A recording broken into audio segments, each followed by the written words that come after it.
በጣም አመሰግናለሁ። እግዚአብሔር ይመስገን እኔ በጣም ደህና ነኝ። የተወደዳችሁ አድማጭ ተመልካቾቻችንስ እንዴት ናችሁ? እንደምን ሰነበታችሁ? እስክንድር ነጋ ለረጅም ጊዜ በኢትዮጵያ ፖለቲካ ውስጥ የቆየ እንደመሆኑ መጠን ምን ስራዎችን እንደሰራ ብዙ አድማጭ ተመልካች በተለይ አማሮች በስፋት የሚያውቁት ጉዳይ ነው። ነገር ግን ማንሳት ካለብኝ በተለይ ከጋዜጠኝነቱ ወጥቶ ወደ አዲስ አበባ ባላደራ ምክር ቤት ከገባ ጊዜ ጀምሮ የነበረውን በተወሰነ መልኩ ልዳስ። እንግዲህ ከቃሊቲ እንደወጣ በቀጥታ ኢትዮጲስ ጋዜጣን ነበር ያቋቋመው። በኢትዮጲስ ጋዜጣ ብዙ የፕሬስ ስራዎችን እየሰራ ነበር የቆየው። በዚህ ሂደት ውስጥ አዲስ አበባን የመዋጥ የመሰልቀጥ እንቅስቃሴዎች በኦሮሞ ፖለቲካ ውስጥ በስፋት ይታይ ነበር። በዚህም በተለይ 5 የሚሆኑ የኦሮሞ የፖለቲካ ድርጅቶች ኦህዴድን ጨምሮ አዲስ አበባ በታሪክ በስነ ልቦና እንዲሁም በህግ የኦሮሞ ብቻ ነች፣ ሌላው ግን ነቀምቴም እንደሚኖረው ጅማ እንደሚኖረው መኖር ይችላል የሚል መግለጫ ነበር በጋራ የሰጡት። በወቅቱ ይህንን መግለጫ እንደሰጡ የአዲስ አበባ ህዝብ በይፋ የመዋጥ የመሰልቀጥ አዋጅ ነበር የተነገረበት። የከተማዋ ባለቤት አይደለም፣ ለቀህ ውጣ፣ ኦሮሞኛ የማትናገር ከሆነ ኦሮሞ ካልሆንክ ለቀህ ውጣ የሚል አዋጅ ነበር። ይህ አዋጅ ሙሉ በሙሉ የከተማዋ ባለቤትነት መብቱን የሚነጥቅ አዋጅ ነበር የነገሩት በጋራ ሆነውና በዛ ላይ ፍጹም ሐሰት ነበር። አዲስ አበባ በታሪክ የኦሮሞ ሆና አታውቅም። አዲስ አበባ በስነ ልቦና የኦሮሞ ሆና አታውቅም። አዲስ አበባ በህግ አሁን እነሱ የኦሮሞ ሊያደርጓት ይችላሉ። ህግ ፖለቲካል ስለሆነ እነሱ እንደፈለጉ መስራት ማፍረስ የሚችሉት ጉዳይ ስለሆነ ማለት ነው። በታሪክ ግን ካየን ለረጅም ጊዜ አማሮች እና አፄ ዳዊት ከዛ በኋላም የቀድሞዋ አዲስ አበባ በራራ ከጠፋች በኋላ ያሁኑ አዲስ አበባ ማለት ነው። እንደገናም መልሰው እነ እምዬ ምኒልክ አማሮቹ ናቸው የቆረቆሯት የሰሯት።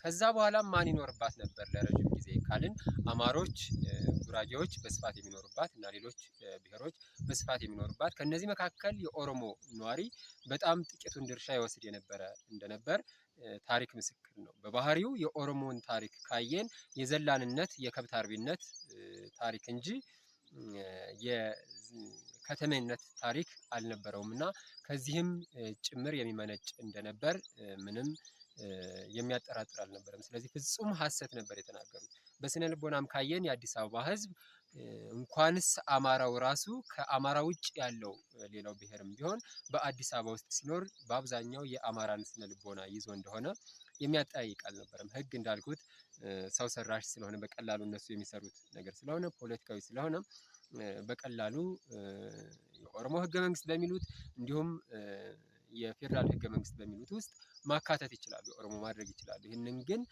መላው ኢትዮጵያውያን መላው የአዲስ አበባ ነዋሪ እስካላመነበት እስካልተቀበለው ድረስ ህጉ ተግባራዊ ሊሆን ወይም ተፈጻሚ ሊሆን አይችልም ነበር። በዚህ ድባብ ውስጥ ያለ አዲስ አበባን ለመጠቅለል ለመዋጥ እንቅስቃሴ በሚያደርጉበት ጊዜ እስክንድር ነጋ አንድ ጋዜጠኛ ነበር። ጋዜጣ የሚያሳትም የፕሬስ ስራዎችን የሚሰራ ጋዜጠኛ ነበር። በዚህ ወቅት የፖለቲካ ፓርቲዎች ሁሉ ድምጻቸውን አጥፍተው ጭጭ ዝም ሲሉ እነ ግንቦት ሰባት ያን ጊዜ ገና ወደ ሀገር ቤት እየገቡ ነበር። እነ ሰማያዊ ፓርቲ ሌሎችም ጭምር ዝም ጭጭ ብለው እንደውም ድምጻቸውን አጥፍተው አሁን ኢዜማ የሚባለውን ፓርቲ ለማቋቋም እንቅስቃሴ በሚያደርጉበት ጊዜ እስክንድር ነጋ የአዲስ አበባን ህዝብ ጠራ። እንደ አንድ ዜጋ እንደ አንድ ጋዜጠኛ እንወያይ፣ ስለ ከተማችን ምንድነው እየመጣብን ያለው በከተማችን እንወያይ ብሎ የአዲስ አበባን ህዝብ ነበር የጠራው። በጠራበት ጊዜም የአዲስ አበባ ህዝብ ግንፍል ብሎ ወጣ። መጀመሪያ የጠየቀው ስብሰባውን ለማድረግ መስቀል አደባባይ ነበር። መስቀል አደባባይን ከለከሉ እና ብዙ በተለይ የሰርግ ድግሶች የሚደረጉበት ትልልቅ ፕሮግራሞች የሚደረጉበት መርሃ ግብሮችን የሚያስተናግደው ባልደራስ አዳራሽ የሚባል ነበር። እዛ ባልደራስ አዳራሽ ሰፊ ግቢ ነው።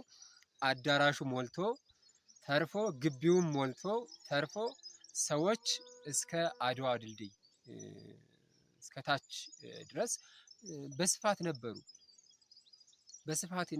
በወቅቱ ካሜራ ይዘን እንኳን ለማለፍ ወደ መድረኩ ለመግባት ማለፊያ መውጫ አልተገኘም ነበር። በዛ መልኩ የአዲስ አበባ ህዝብ ወጥቶ ስሜቱን እንዲገልጽ አደረገ። ስሜቱን ከገለጸ በኋላ ስሜታችንን ገልጸናል፣ ይሄ ነው ፍላጎታችን፣ የመዋጥ አደጋ ተደቅኖብናል፣ ይሄን ተናግረናል፣ ነገር ግን መፍትሄ ማምጣት አለብን፣ ምን እናድርግ የሚል እንቅስቃሴም ደግሞ ተጀመረ። ይሄ በተጀመረበት ጊዜ ስለዚህ ባላደራ ምክር ቤት እናቋቁም፣ ባላደራችን እስክንድር አንተ ነህ የአዲስ አበባን ጉዳይ አንተ ያዝልን፣ አንተ ብቻ ነህ አሁን ያሳሰበህ፣ ሌላው በሙሉ አጀንዳ አላደረገውም። እናንተን አጀንዳ ያደረገው ድምጻችን እንድናሰማ ያደረገን አንተ ነህ እያሉ ፊርማ እያሰባሰቡ መላክ ጀመሩ። በዚህም አግባብ በህዝብ ፍላጎትና ግፊት የአዲስ አበባ ባላደራ ምክር ቤት ተመሰረተ። እንደ ማንኛውም ድርጅት በዚህ የበጎ አድራጎት ማህበራትን በሚመዘግበው የመንግስት ተቋም በኩል ተመዝግቦ ለመስራት እንቅስቃሴዎችን ሲያደርግ መንግስት ተብዬው ከለከለ። ከዛ በኋላ በስፋት የሚታወቅ ሀቅ ነው። እሱ የሰብአዊ መብት እንቅስቃሴዎችን የሚያደርግበት ያ ንቅናቄ ሲገደብና ሲከለከል በቀጥታ ወደ ፓርቲ ነበር የሄደው። እንግዲህ ፓርቲ ሲሆን ለስልጣን ነው የሚታገለው፣ ለአዲስ አበባ ህዝብ ተቆርቁሮ አይደለም፣ ራሱ ስልጣን ላይ ለመውጣት ነው። እንደዚህ ብለው ለማራከስ እንዲመቻቸውና ያን ፖለቲካዊ ማራከሻ ቅባታቸውን ለመቀባት እንዲያመቻቸው ወደዛ ገፉት። እሺ ይሁን፣ በዚህም በፈቀዳችሁት መልኩ እንሰራለን በሚል ባልደራስ ለእውነተኛ ዲሞክራሲ ፓርቲን አቋቁሞ እንዲሁ ስራዎችን ቀጠለ። ባልደራስም ምን አይነት ታምራትን ሲሰራ እንደነበር ያየነው ነው።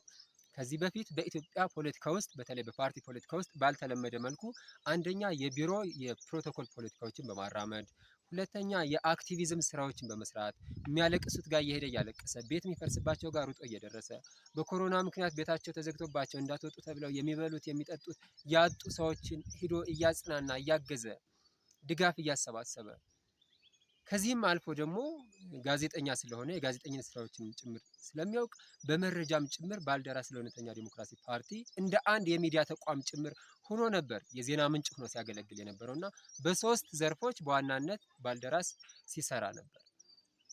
በዋነኛው የቢሮ የፕሮቶኮል ፖለቲካ፣ በአክቲቪዝም እንዲሁም በመረጃ ስርጭት በኩል በመረጃ ምንጭነት በኩል ሲሰራ ነበር። እነዚህ በተለይ ሁለቱ የተለመዱ አይደሉም። በኢትዮጵያ የፓርቲ ፖለቲካ ውስጥ የተለመደው ያ የቢሮ የፕሮቶኮል ስራው ነበር የተለመደው እና ይህንን በማስለመድ በኩል ፈርቀዳጅ ነበር እና በዚህ መልኩ የተጫወታቸው በርካታ ሚናዎች እስር ቤት ነው በምርጫ እንዲወዳደሩ እስከ ማድረግ ድረስ በጣም ከፍተኛ ሚናዎችን ተጫውቷል። ለአመት ከ6 ወር እስር ቤትም ሆኖ ጭምር በርካታ ስራዎችን ሲሰራ እንደነበር የሚካድ አይደለም እና በዚህ መልኩ ይህንን ድርጅት አቋቁሞ አስቀድሞም በነበረው እንቅስቃሴ ትልቁ መሰረቱ የነበረው የአማራ ህዝብ የጅምላ ጭፍጨፋ አደጋ ተደቅኖበታል። በጅምላ የመጨፍጨፍ አደጋ አለበት። እስከ ኒውዮርክ የተባበሩት መንግስታት ድርጅት ድረስ ሄዶ የተሟላ ሰነድ የቪዲዮ የጽሁፍ ሰነዶችን ጭምር በማስገባት የአማራ ህዝብ የጅምላ ጭፍጨፋ አደጋ መንግስት የተሳተፈበት መንግስታዊ የሆነ የዘር ፍጅት አደጋ ተደቅኖበታል፣ እባካችሁ ድረሱለት የሚል ጥያቄዎችን ሲያቀርብ ነበርና ይህንን ነው እየሰራ የመጣው። ስለዚህ እስክንድር በየሄደበት ሁሉ ክብረ ወሰን ሰባሪ ነው። በጋዜጠኝነት ካየን ወደ 4 የሚሆኑ ዓለም አቀፍ የፕሬስ ሽልማቶችን አሸናፊ ነው። በተመሳሳይ በፖለቲካው ካየን ባልደራስን እንደዛ ያደረገ ነው። በአክቲቪዝም ካየን የአዲስ አበባ ባላደራ ምክር ቤትን ቁንጮ ላይ የሰቀለና በርካታ ስራዎችን ከዚህ በፊት ተሰርተው የማያውቁ በኢትዮጵያ ፖለቲካ ውስጥ ተሰርተው የማያውቁ በርካታ ስራዎችን እየሰራ ነው። አሁንም ደግሞ ወደ ትጥቅ ትግሉ ሲመጣ እሱ የአማራ ህዝባዊ ግንባርን አቋቁሞ እንቅስቃሴ ማድረግ እንደጀመረ ነው አሁን የምናየው አብዮት የፈነዳውና እንደዚህ አይነት እንቅስቃሴ መደረግ የተጀመረው። ስለዚህ በየሄደበት ሁሉ ክብረ ወሰን ሰባሪ እንደሆነ የሚያጠያይቅ አይደለም። ቀደም ባሉት ጊዜያትም ትልቁ ትኩረቱ ይህንን የጅምላ ጭፍጨፋ አደጋ ማስቀረት ነው። እንደው ስላለፈ ነገሩ ይህን ያህል ካልኩ ወደ ሌሎች ጉዳዮች ብንሄድ የተሻለ ነው ብዬ አስባለሁ።